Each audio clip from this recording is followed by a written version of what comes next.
Hi everyone, in this video I'm going to show you recover archive text messages on your Android phone. If you accidentally hide any messages your phone, don't worry, you can easily recover it. Let's get started. First, unlock your phone, open the messages app and make sure you can use the latest version of the app. After that, at the very top right corner you can find your profile icon. Simply tap on it to open the page.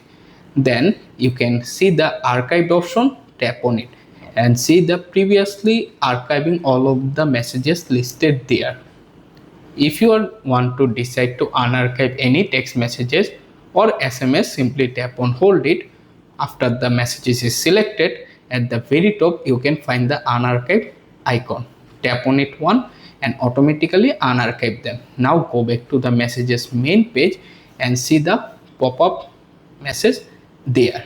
That's it, how you can easily done. Thanks for watching. I will see you in the next video. Please subscribe to my channel.